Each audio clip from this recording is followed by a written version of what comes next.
এই যে তার প্রমাণ, বড় বড় কন্ডম। এই যে দেখছেন অফিসে এই যে এরকম হাত দিও না, হাত দিও না, তুমি হাত দিও না, তুই হাত দিও না।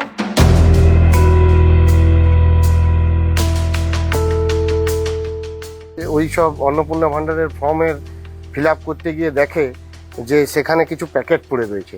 সেই প্যাকেট দেখে তাদের একটু সন্দেহ হয়। তো সন্দেহ হওয়ার ফলে সেগুলো তারা অনুসন্ধান করে দেখে সেগুলো কন্ডমের প্যাকেট পড়ে রয়েছে।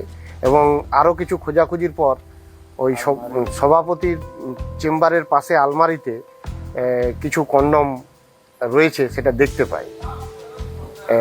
এবারে সেইগুলো কি উন্নয়ন কাজ হচ্ছিল এই এতদিন 15 বছর সভাপতির চেম্বারের আলমারির মধ্যে কন্ডম দিয়ে বিগত দিনে কিসের উন্নয়ন হয়েছে সেটা আমরা বুঝতে পারছিলাম না। সেই অনুসন্ধানে আমরা রয়েছি। আজকে আমাদের ছেলেরা সব অন্নপূর্ণা ভাণ্ডার যে যোজনা চলছে সেই তার ফর্ম ফিল আপ করার জন্য আমাদের এখানে এসেছিলেন।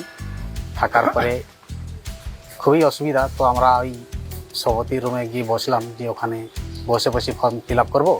তারপর হঠাৎ করে তার লকারের সামনে দেখে যে কন্ডম প্যাকেট আছে। তো সেইটা দেখে যে কি ব্যাপার দেখে না সত্যি সত্যি কন্ডম প্যাকেট, এবং ভালো করে যখন দেখা যায় 4-5-6টা মতো আছে। তো সেটা দেখে আমরা অবাক হয়ে গেলাম যে আমাদের এখানে কি এমন কাজে লাগতো। এই সকল দেখে খুব খারাপ লাগলো যে আজকে যদি এরকম পঞ্চায়েত সমিতি অফিসে, বিজ্ঞ অফিসে এরকম কন্ডম পাওয়া যায় তাহলে খুব দুঃখের বিষয়।